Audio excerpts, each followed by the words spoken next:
Bob, were you a little surprised at their resilience in the second half? They had such a young team. You seem to have them on the ropes there at the break. Losing Javon obviously probably didn't help you guys. But no, I told our guys for whatever it was. I think we practiced 2 days. We took a day off after Virginia and practiced 2 days. No, I wasn't. Kevin can coach. And I've got great respect for him and what he's done over the years. And when he's at Vanderbilt, we had him down in Puerto Rico, and they came back. I mean, he runs good stuff. These guys play hard. They kicked our butt on the glass. I wasn't surprised. I told our guys for 2 days, but that's what I was afraid was going to happen.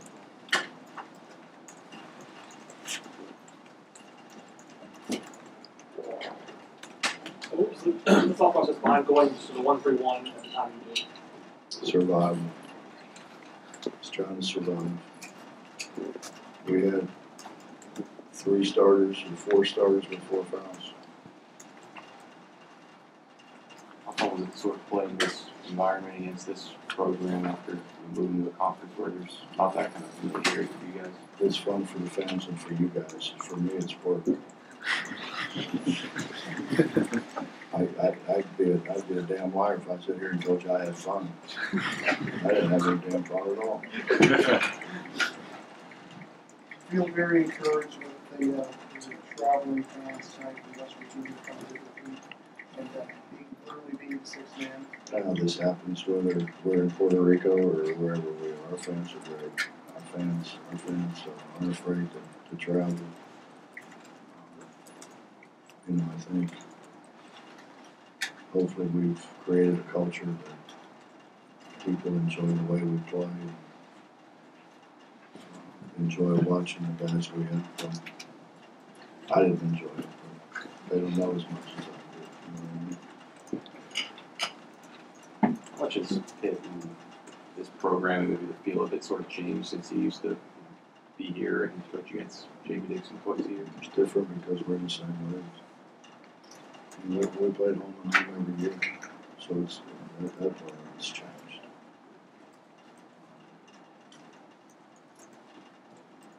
Kev will get it home. It's just hard, man. People don't realize how hard it is and how hard it is to. Our league's been the top RPI league or second for the last like 7 or 8 years. Our league's hard, man. And what we used to do in the Big East, what West Virginia Pitt used to do, play each other twice a year, is hard. And then when we got fairly good, and they stayed good, then we played. Everybody else played South Florida and DePaul and St. John's twice, and we're playing each other twice. So, but that's what happens in our league now. We end up playing twice. And when we get played twice, there's so much familiarity. I keep looking for a play I can run where we can shoot an uncontested layup, because I think we might be able to make that one. I got a card that's got about 300 plays on it, and there's not one damn play on there we could do that. And then we haven't, our pressure sucks. We haven't done a very good job with it.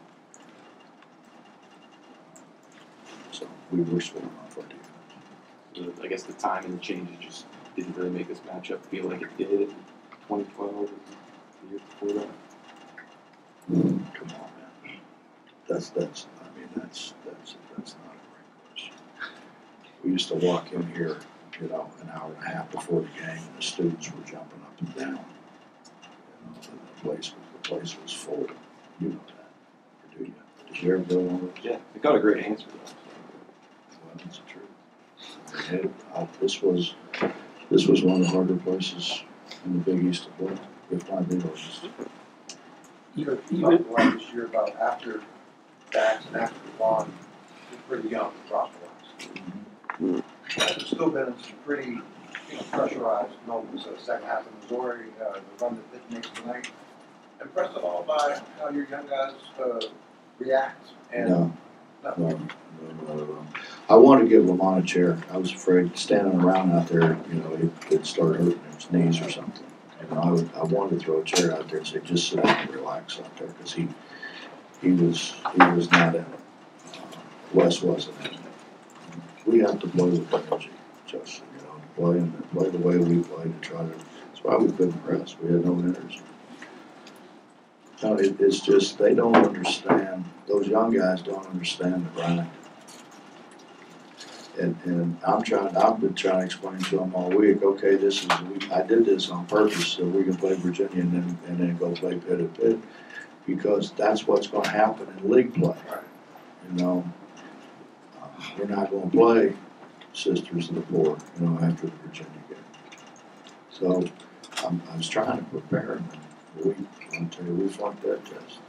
This is getting ready to be finals week. I hope they do better on their finals than they did tonight.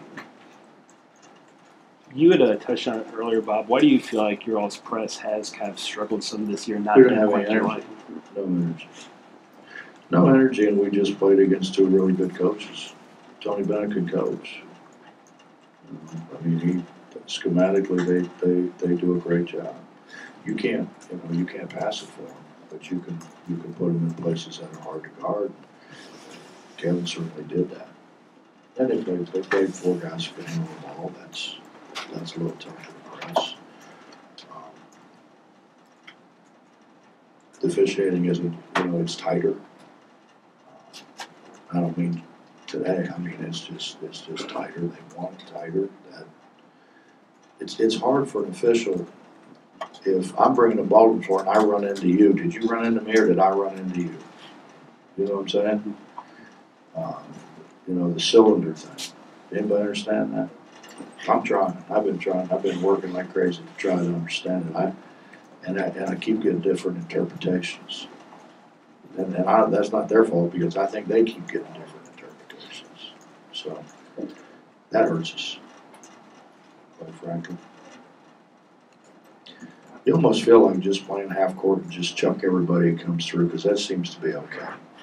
Just chuck them, knock them offline, make everybody shoot jump shots. But I don't think people want to watch that either, to be honest with you. So if that's what we're doing, trying to make a beautiful game, I kind of like the Big East. I kind of liked it.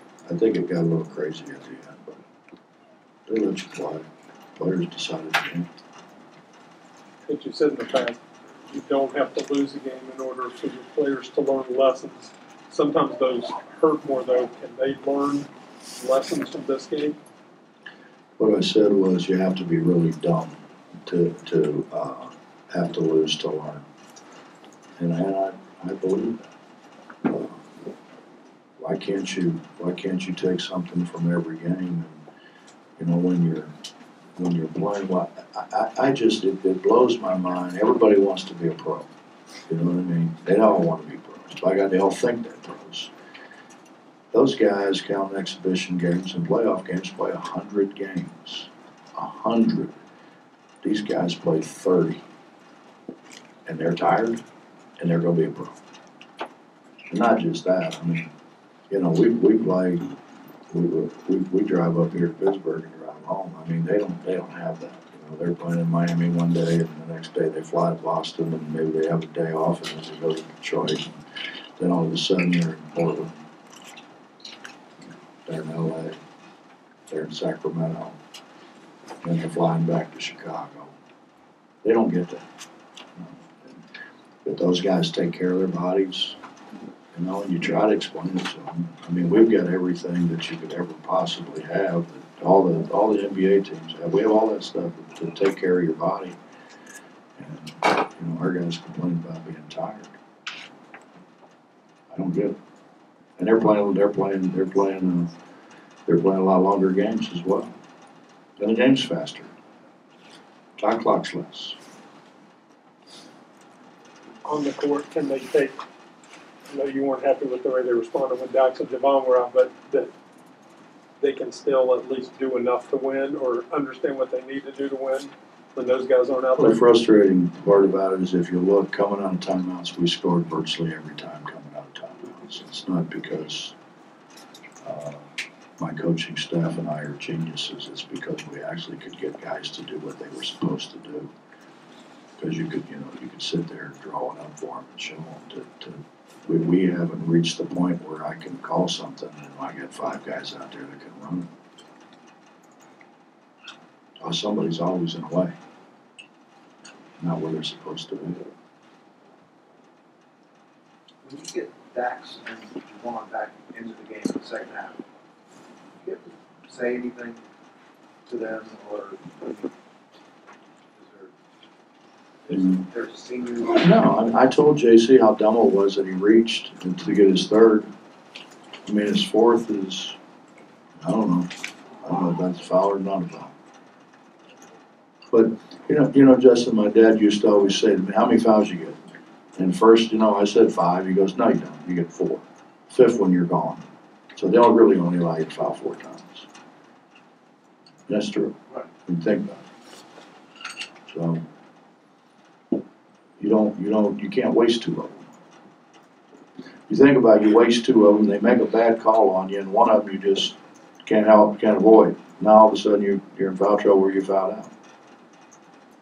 Are you thinking maybe 50-50 at that point? They pick up the 5th? No, I thought those 2 could stay in the game. We were playing 1-3-1 to protect them. You mentioned the rebounding. It's given up a lot of offensive rebounds. You shot pretty well, but what did you see, especially on the offensive glass, when you were capitalizing? Who, us? Yeah. It's hard to rebound when you don't try. I haven't seen very many people get one that want one. It's an amazing thing when you try to go get one, usually you get it. I told a couple of our guys, if you ever got one, I think you might like it, you might try it again, Anything else?